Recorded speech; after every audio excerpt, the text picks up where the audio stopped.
Welcome हमारी YouTube channel exam with में आपका स्वागत है। हमारी काफ़ी अभी फिजिक्स की क्लासेस चल चुकी हैं।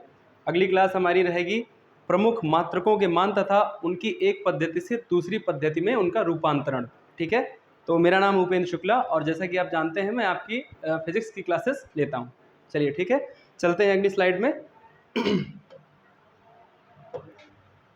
हमारा आज का टॉपिक है मात्रकों के मान तथा एक पद्धति से दूसरी पद्धति में परिवर्तन।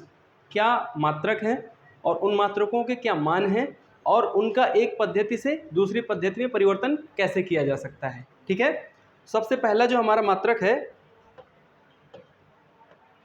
वो है माइक्रोन का। किसका? माइक्रोन। ठीक, वैसे एक माइक्रोन बराबर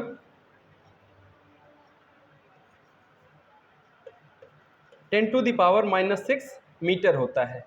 ठीक है, कितना होता है? 1 micron is equal to 10⁻⁻6 micron, right. और अगर हम इसे mm में लें तो 1/100 mm हो जाएगा। कितना हो जाएगा? 0.001 और 1/, कितना हो जाएगा? 1/1000 mm।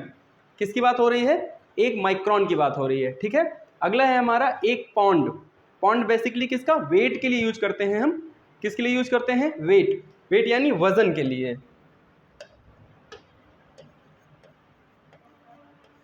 वजन के लिए हम लोग किलोग्राम, पाउंड इत्यादि का यूज करते हैं। ठीक है, तो एक पाउंड को अगर हम ग्राम में कन्वर्ट करेंगे, क्या है हमारा अभी एक पाउंड। एक पाउंड को अगर हम ग्राम में परिवर्तित करते हैं कितना हो जाएगा? 453 ग्राम, यानी 453 ग्राम्स। ठीक है,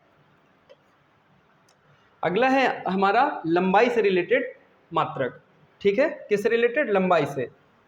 यहाँ पर फुट की बात हो रही है। किसकी? फुट की। एक फुट में कितने इंच होंगे या सेंटीमीटर होंगे? इसमें बताया गया है आपको कितने होते हैं। वैसे नॉर्मली सबको पता होता है 12 इंच होते हैं। कितना? 12 इंच होते हैं। ठीक है, और सेंटीमीटर कितने होते हैं? 30.48 सेंटीमीटर। कितना? 30.48 सेंटीमीटर। लेकिन अगर हम बात करें एक इंच में कितने सेंटीमीटर होते हैं? किसकी बात करें हम? इंच की बात करें कि अगर एक इंच में सेंटीमीटर्स की संख्या हो तो कितनी होगी? एक इंच 2.54 सेंटीमीटर। कितना होता है? 2.54 सेंटीमीटर एक इंच में होते हैं। ठीक है, अगला है आपका अगला इंच ही है 2.54 सेंटीमीटर। उसके बाद दूरी से संबंधित एक मात्रक आता है जिसे हम लोग किसके नाम से जानते हैं? पारसेक के माध्यम से जानते हैं। किससे? पारसेक के माध्यम से। एक पारसेक में 3.26, कितना?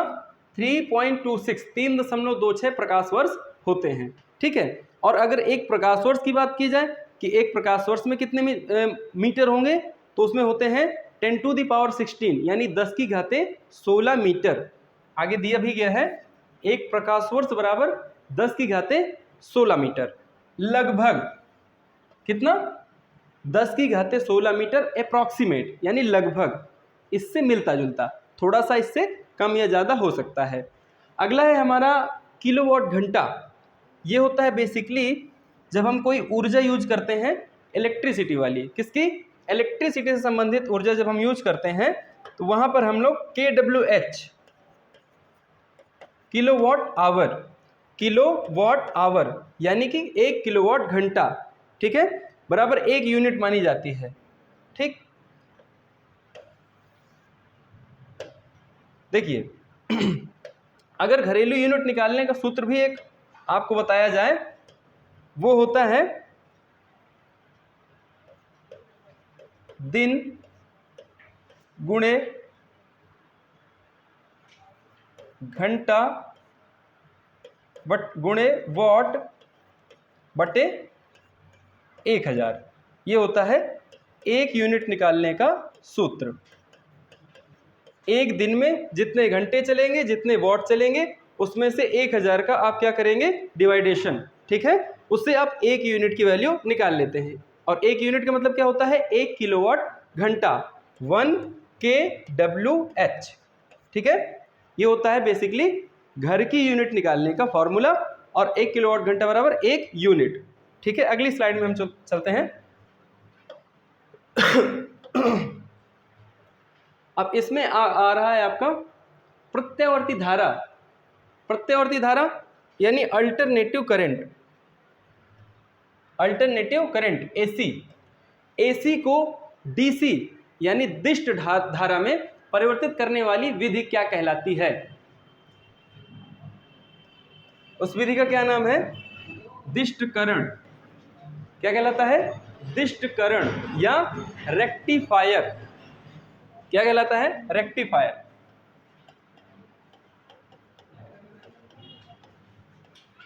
दिष्टकरण या रेक्टिफायर। ठीक, ठीक है। अगला है आपका एक मील। यह भी किससे? दूरी से संबंधित है। एक मील में कितने किलोमीटर होंगे? ठीक है, सारी चीजें अलग होंगी, मीटर अलग होगा, किलोमीटर अलग होगा, ठीक है, सेंटीमीटर अलग होगा। तो अगर एक मील की बात करें हम, तो उसमें किलोमीटर कितने होंगे? 1.6 या 1600 मीटर। कितना होगा? 1.6 किलोमीटर या 1600 मीटर्स। ठीक, अगला हमारा है एक electron volt, 1 EV. 1 EV is equal to 1.6 into 10⁻19 joule. ठीक है, ये भी किसका? ऊर्जा का मात्रक है। ऊर्जा मापने के लिए इसका यूज किया जाता है। तो एक ईवी इज इक्वल टू होगा 1.6 into 10⁻19 joule. J for joule, ऊर्जा का मात्रक। ठीक है, और अगर एक वोल्ट की बात करें, ये एक इलेक्ट्रॉन वोल्ट का मान था। ठीक है, एक वोल्ट में 1 जूल या 1 जूल पर कूलम आएगा। इसका ये चेंजमेंट है। क्या है ये? परिवर्तित मात्रक, यानी 1 वोल्ट को 1 जूल पर कूलम से आप डिनोट कर सकते हैं। ठीक है, इसमें अगला दिया गया है पारसेक का पूर्ण रूप। जो दूरी का एक मात्रक होता है पारसेक, पारसेक का पूर्ण रूप होता है पैरालैक्टिक सेकंड। क्या होता है? पैरालैक्टिक second.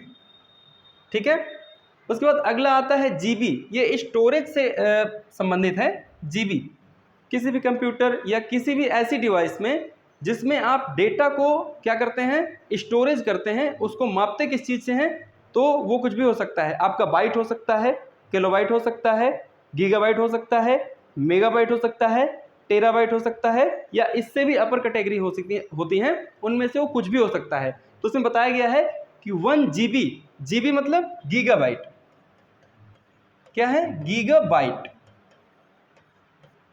1 GB is equal to 1024 MB। MB मतलब मेगाबाइट, यानी 1024 मेगाबाइट। अगर 1 जीबी की बात करें तो 1024 मेगाबाइट यानी MB के बराबर होंगे। ठीक है, अगला है लगभग कितने इलेक्ट्रॉन का विद्युत आवेश 1 कूलम आवेश के बराबर होता है? यानी 1 कूलम आवेश का मान इसमें दिया गया है। कितना होता है 1 कूलम आवेश का मान? 6 इंटू 10⁻19। ठीक है, यानी 6 गुणे 10 की घाते 19। ठीक है, अगला है आपका मेगाबाइट। मेगाबाइट को बाइट से परिवर्तित किया गया है। 1 मेगाबाइट इज इक्वल टू 1048,576। ठीक है, 10,48,576 बाइट्स। ठीक है, वैसे उसमें होता क्या है?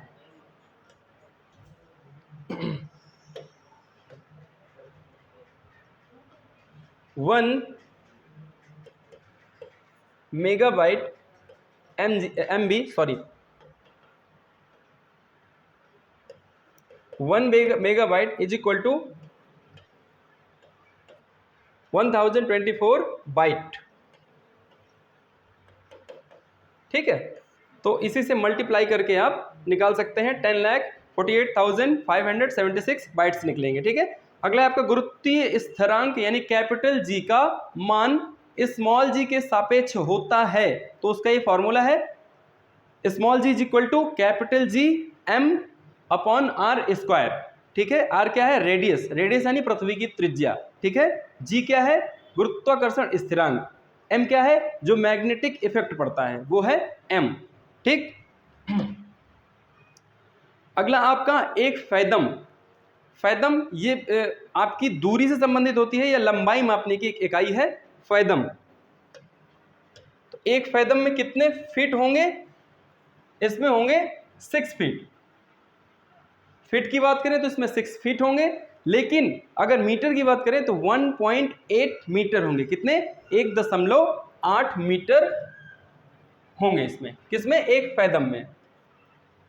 अगला है एक एकड़।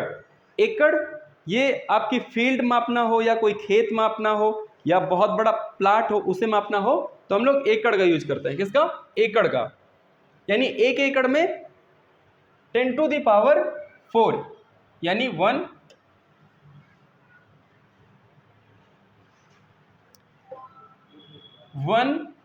4 टाइम 0 यानी 10,000 मीटर स्क्वायर। ठीक है, यानी 10 to the power 4 metre square. अगला है हमारा लिक्विड फॉर्म में एक चीज है लीटर। लीटर की बात करता है कि एक लीटर में कितने घन सेंटीमीटर होंगे। ठीक है, कितने घन सेंटीमीटर होंगे? 1000 घन सेंटीमीटर। एक लीटर में 1000 घन सेंटीमीटर होंगे। ठीक, अगला आता है आपका ऊर्जा का मात्रक। क्या होता है? जूल। जूल, और जूल को अगर हम अर्ग में परिवर्तित करते हैं या बदलते हैं तो उसमें क्या होगा? 10 टू द पावर 7 अर्ग। यानी एक जूल में अर्ग की संख्या कितनी होगी? 10 की घाते 7। कितनी होगी? 10 की घाते 7 अर्ग। और फिर दूसरी आती है शक्ति यानी पावर की। पावर की मात्रा की बात आती है, यानी एक अश्व शक्ति बराबर कितने वाट। ये नॉर्मली काफी जगह पूछा भी जाता है। तो इसमें कितने वाट होते हैं? 746 वाट होते हैं। कितने? 746 वाट। और ये फैदम फिर से रिपीट कर दिया गया है वहां, लेकिन मीटर के फॉर्म में था, यहाँ सिर्फ फीट के फॉर्म में दिया गया है। तो हमने इसको पहले ही बता दिया है। एक फैदम में कितने फीट होते हैं? 6 फीट। यहाँ पर भी डिनोट किया गया है। ठीक है, तो एक फैदम में 6 फीट। उसके बाद मील में, मील की बात आती है। ये सारी दूरी के ही मात्रक हैं लंबाई मापने के। तो मील में कितने फीट होंगे? यानी 5280 फीट होंगे या 1.61 किलोमीटर होंगे। 1.61 किलोमीटर या 5280 फीट होंगे। ठीक है, किसमें? एक मील में। फीट और किलोमीटर की संख्या। ठीक है, अगला है एक किलोवाट घंटा। एक किलोवाट घंटा में कितने जूल होंगे?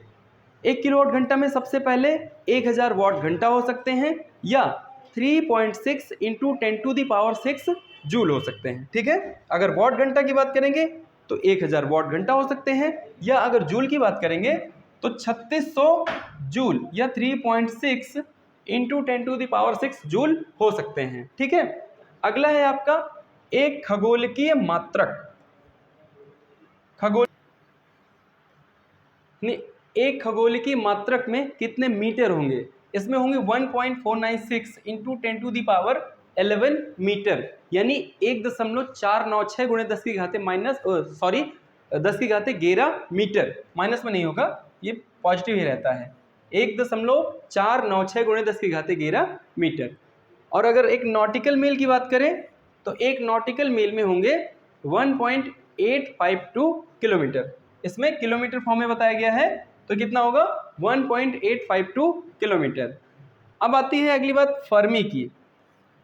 एक फर्मी में कितने मीटर होंगे? तो ये माइनस में जाएगा। इसमें होंगे 10 टू द पावर -15 मीटर एक फर्मी में। फर्मी, पिको, नैनो, माइक्रो, ये सारे किसमें होते हैं? माइनस फॉर्म में जाते हैं। जैसे माइक्रो में -6 आएगा, नैनो में -9 आएगा। ठीक है, और आपका पिको में -12 आएगा। तो इसी तरह फर्मी में कितना आएगा? -15 आएगा। ठीक है, तो एक fermi is equal to 10 to the power -15 metre. ठीक है, अगला है एक कैलोरी। एक कैलोरी में कितने जूल होंगे? कितने होते हैं? 4.18 जूल, 4.18 जूल होते हैं।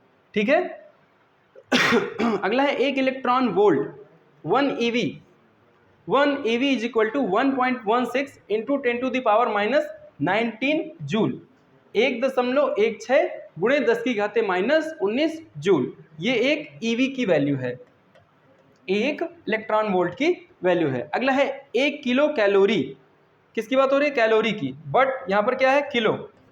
1 किलो कैलोरी की, इसमें जो पूछी गई है बात वो कितनी है? 10 टू द पावर 3 कैलोरी, यानी 1000 कैलोरी।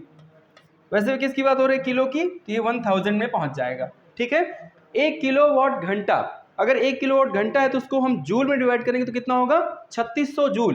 कितना?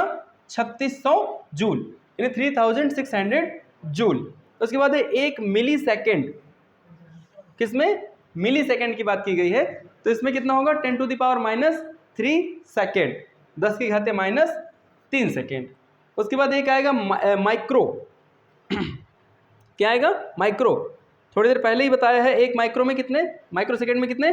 10 to the power minus 6 second. अगर मीटर की बात होती है तो मीटर लग जाता है, सेकेंड की बात होती है तो सेकेंड लग जाता है। यानी एक माइक्रो सेकेंड में कितने सेकेंड? 10 की घाते माइनस 6, यानी 10 to the power minus 6 second, 10 to the power minus 6 second. अगला है 1 नैनो सेकेंड। कितना? 1 नैनो सेकेंड, और इसमें होते हैं 10 to the power minus 9 second. और ये आता है आपका लिक्विड फॉर्म को मापने के लिए बैरल। जो आपका तेल लिया जाता है किसी भी प्रकार का, पेट्रोल, डीजल, वो सब जो अंतर्राष्ट्रीय बाजार होता है वो बैरल में ही उसका माप चलता है। तो एक बैरल में कितने लीटर होते हैं? 159 लीटर। कितना? 159 लीटर। तो ये थे कुछ महत्वपूर्ण मात्रक तथा उनके परिवर्तित फॉर्म। ठीक है, अपना कीमती समय देने के लिए बहुत बहुत धन्यवाद। बने रहिए एग्जाम विद मी चैनल के साथ।